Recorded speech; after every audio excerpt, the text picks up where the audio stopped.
Abusia ene Adepa TV so yene Bono Champion Association for ena ehia ye ba betwetwe nkomo. It's all about ensema ekoso ewo social media so ene efa ntawantawa aba beda abonofo ene asantefo entem enti manya Mr. Fosu Gideon ono na ye president edema Bono Champion Association e wa ha yene no betwetwe nkomo e de afa de course so anasa o press conference a o aye wa ha no e mo dadi me ma kwa baba Mami Musa say na Jumadi de datire no restoring decency in our social engagement. Boni to fan wo Potokasa mu emaye. Okay, Potokasa mu. What we intended to Pimu. Okay. Na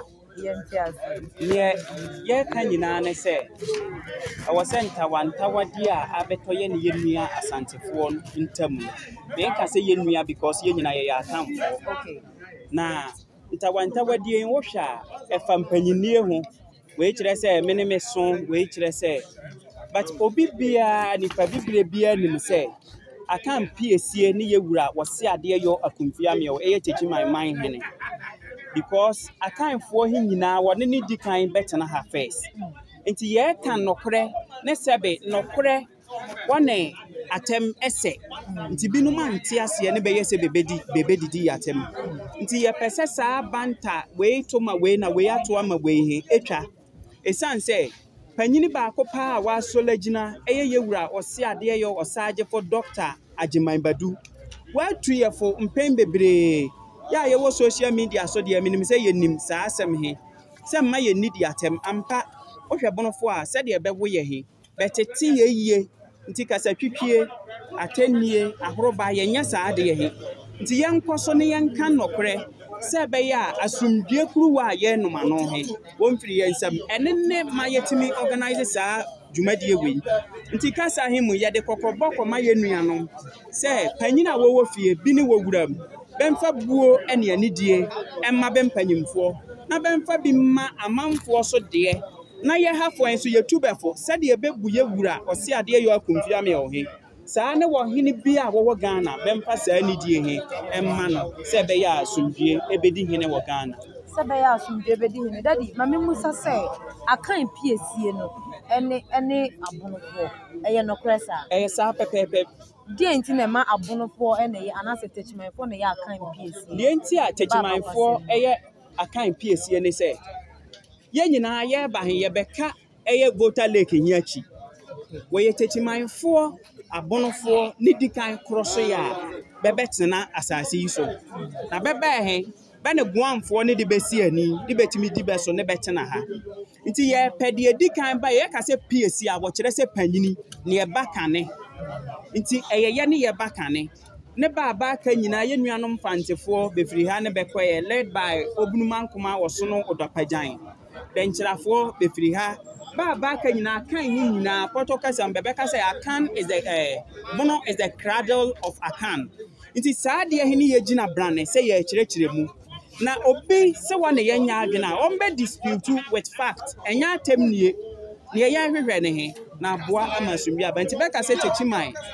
Bono ye Akan piesi a eye nokore turudo eye nokore turudo dia Mami Musa se die enti na ya bakwasem no asa afei na ye pese ye kan ema wiase nyina hu me hu ne se ye kan bakwasem ntemu a enka bia na ye nuanom andoubt ye se ye na ye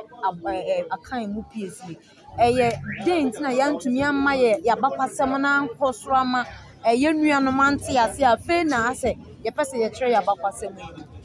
enye se afei ena ya asase ye wo hwe dan ya ye gina animu ya be friend se Bono Champion eye bunu nyina ne ka be hu bom brebi ye nananom ne bebe form sa council no dan we di besi a na be ye mu meeting wodi kan na be ye meeting wo abase wokọ ho a menim se bre papa me ye de wo be kọ ho ba bia na betena ye meeting nti enye entokọ a ahase enne na mmom ye de ne se betete ye wo buo ne anidie kwan so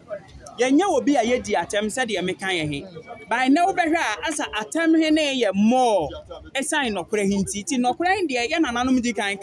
saa san ni ba twa ene ye nam so he nti nye se afei e na ya asore a ye ka na mmom ne ye be ye koduru ye he ye to aso ne ya hyemu kena ma wiase nyina hunu se Bono eye Akan PSC. Okay. Nti ye de ense hye de mini fama ko du da ben e na because mpanimfo se timufuo timu a wo ro kawa e fa wo beti nti yenye din kosi mmere ben e na ye ne omo e be kasa a kire se ye nso so ye ne akan PSC nti de wo ye no ye nso ye agi Menua ono ane ne ya ahya ase he menim se enle obi a wo ba ha bia ate ye ho asem kakra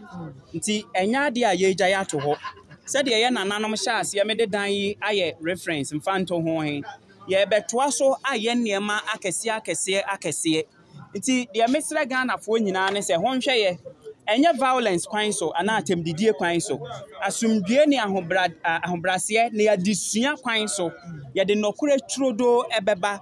nokore mamemfa wei ansa wasem he nokore te sa achichede okobokoboko atro etesa adanko otumirika ye nyina yeso ya akan storybook bebre nti be de achichede ne adanko si wo se benko race a wo be won se adanko be di kan sesi a nanso ebe wie he hwane di nkunim achichede ebe kwa akodi nkunim senti ne nyomtufuo bi Philip Lucky Dube ekaaye was he who laugh last laugh the best ebraso se afei ne ye ba bekan asem na esanse nokore ta akire yinti ewo binom egu binom ho abete ne sa apia na ye nyae kanda ye beka enne chena ene adekye na mpo ye ya chikura he ye de be hye ye mamu. We will inculcate this in our younger generation na omuso abeteki over na omonso abeteki over meja ye wa mawako na ansa na meja ye no na me musa se wo ye proud se wo ye bunu ni menua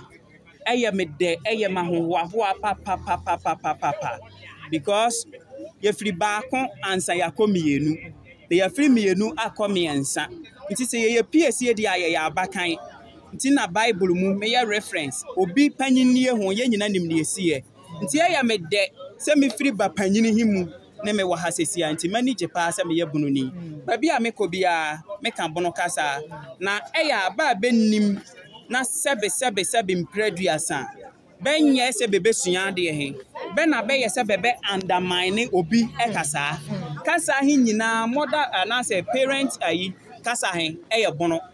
emu ne baba aka hi nyina image ye nti se ye ka kasa na be se obi nim nyansa nani ate a be de wo bube nya sa na be ka na ye de na obi kan ba be se wo ye sebe aboa wo kan be obi a wo ye nyansa fo kasa wo bube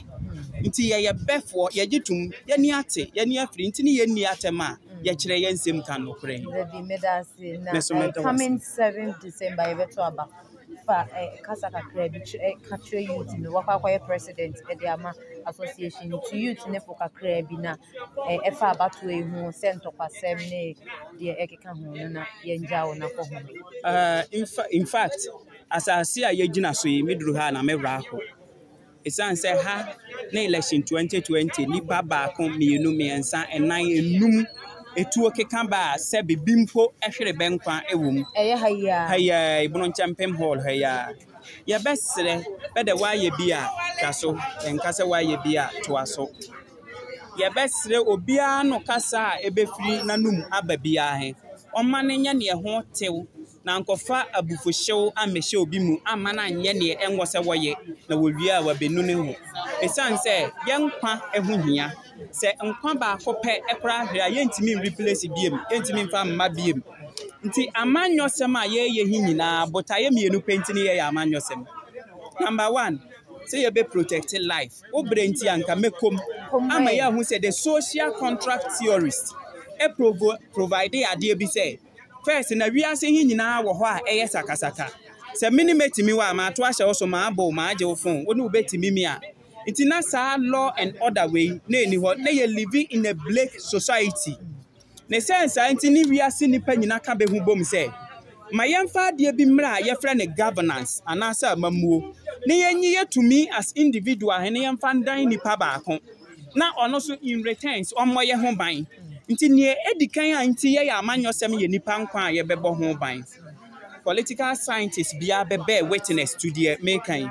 nti de edikan ye nipa nkwa ho ban it is say yesi ye kopetumi de abebo nkwa ho ban na ye gye nkwa a ye wie a mpuntudwuma ne toso mienu ye beye mpuntu ohinde ama hwan ye akunipa hi nyina wie Nti yɛbɛsrɛ mpanyimfoɔ he so bɛma bɛnneɛma ho nte. They should adhere to the principles of democracy. Said ya be ya yemma bunu he so ye be adhere na masumbie abagana.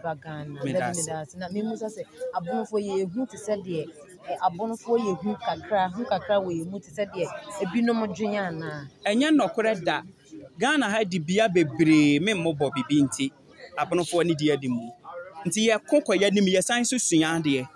Aha nti nya ade a ye hu da. Na mmom ye buade. Na mmom panyimfo bɛdɛ sɛ wubu obi a wɔte sɛ wusuro no he nyɛ sɛ yesuro bu ni ye bu ade ɛne ne maamanfo adwene saa but yenye hu fo da meso medamase Mr. Mankwa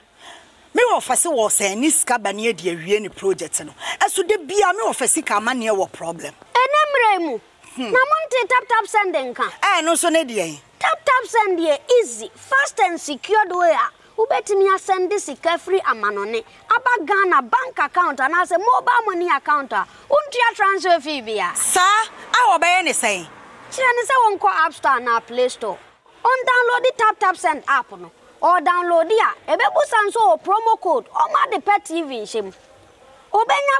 €5 £5 and as $10 on his first transfer ene me kwa akofre na ka akire tabi minyanwie esan say tap send at the good news aba tap send the gene customers wonti or the tap send wallet aba no obey ne say so your customer wo UK sisi a ubetimi akọ tap send app no no create wallet wo so enti se rate ne kosora now the sika kogu wallet no anase mpo ubetimi atosusu nkakra enti abere sem a opeso send sika ba Ghana no anse wa send sika na ba Ghana anase uba o my Ghana mu a what in your use sika e wo wallet no tie ene se te say use momo Ghana hairu sa pepepe se si tap send that trena shim kopiem wo United Arab Emirates Netherlands and Austria